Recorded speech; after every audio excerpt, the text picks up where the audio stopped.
finish my throw. It took forever to add the fringes onto the sides like it always does, but it was fun because I got to watch some friends.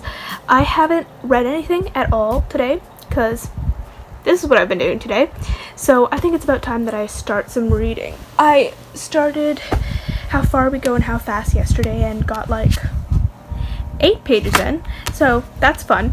I'm gonna see if I could get further into this. Hopefully, ideally, finish this today, but I don't know if that's gonna happen. We'll see.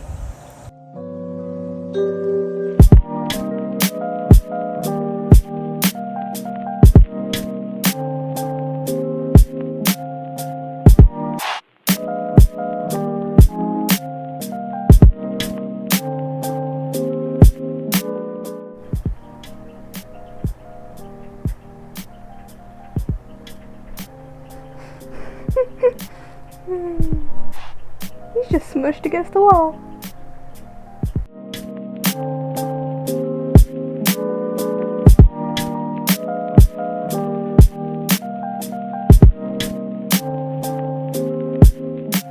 Update. I am 54 pages in. It's interesting so far.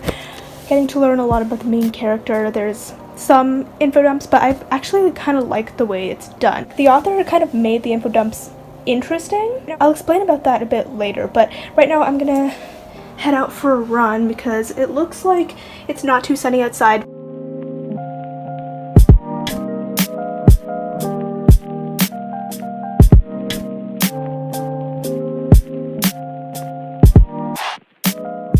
I'm going to be in Australia for the latter half of August, which means that I won't have time to go back to school shopping then, so I kind of went on Sunday. Since it's still quite early, there's basically nothing there except notebooks. Like, there's no lead, there's no erasers, there's nothing that I actually need, but there were some notebooks, and usually Walmart does not have the cutest notebooks, but for some reason, by some magical force, this time they did.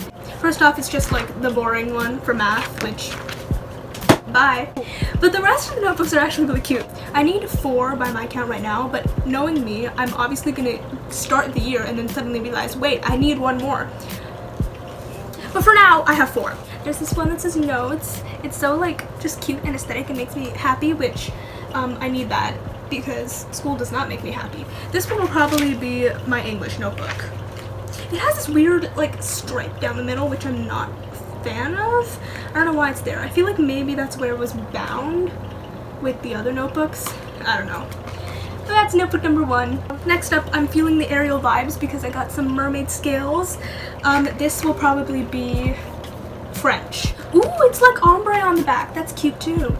Then we have a crab. It's a gold crab in the middle with this cute little design on the back. I don't know how well you can see it. Oh well. This is probably going to end up being Spanish because crabs are obviously Spanish. And this one is my favorite, so I've saved it for the class that I think will be the most fun, which is going to be natural disasters, which is basically a very glorified way of saying geography on steroids. And it kind of makes sense. I mean, like whales, they live in the ocean, and we're studying natural disasters, and a tsunami is one of those disasters, I think. It made more logical sense in my head. And there we have all of my cute notebooks that are somehow from Walmart. I don't know when Walmart decided to do this, but I'm so glad they did. Will this make taking notes more fun? Probably not, because the notebooks have to be open for me to take notes, so I'm not even going to see that. It'll probably be fun for maybe 2 months if I'm being generous. By November, I'm gonna be back into that whole I hate everything cycle.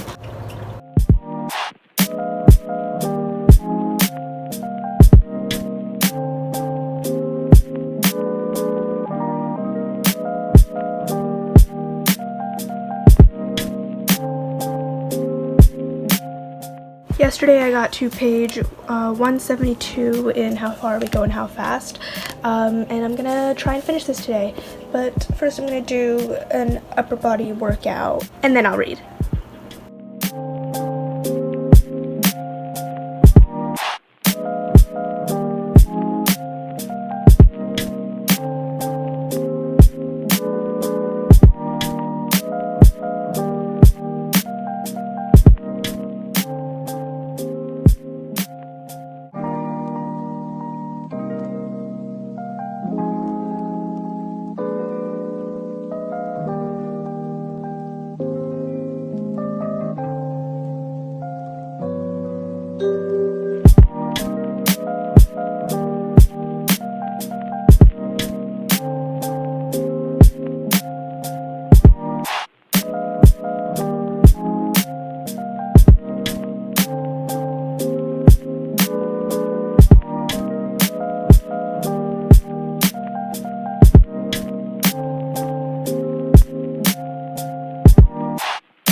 There's 2 days left of Reading Rush, and I have 2 books left to read, which I don't think is gonna happen.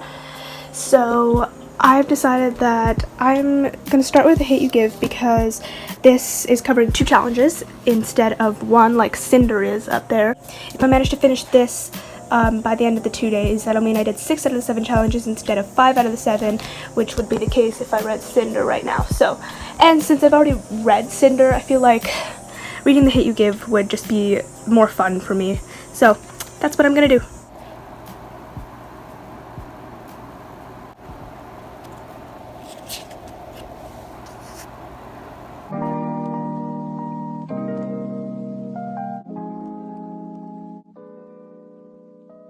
I dream of life without a monarchy. The unrest in France will lead to anarchy. Anarchy, how you say? Anarchy. When I fight, I make the other side panicky with my Yo, I'm a tailor's apprentice, and I got y'all knuckleheads and local parentis. I'm joining a rebellion, cause I know it's my chance to socially advance. Instead of sewing some pants, I'm gonna take a shot. And but we'll never be truly free until those in bondage have the same rights as you and me. You and I do or die. Wait till I sally in on a stallion with the first black battalion, never another shot. Geniuses, lower your voices. You keep out of trouble and you double your choices. I'm with you, but the situation is fraught. You've got to be carefully taught. If you talk, you're gonna get shot. Bird, check what we got. Mr. Lafayette, hard rock like Lancelot. I think your pants look hot. Lawrence, I like you a lot. Let's hatch a plot blacker than the kettle calling the pot. What are the odds of God who put us all in one spot? Pop in a squad and conventional wisdom, like it or not. A bunch of revolutionary manumission abolitionists. Give me a position, show me where the ammunition is.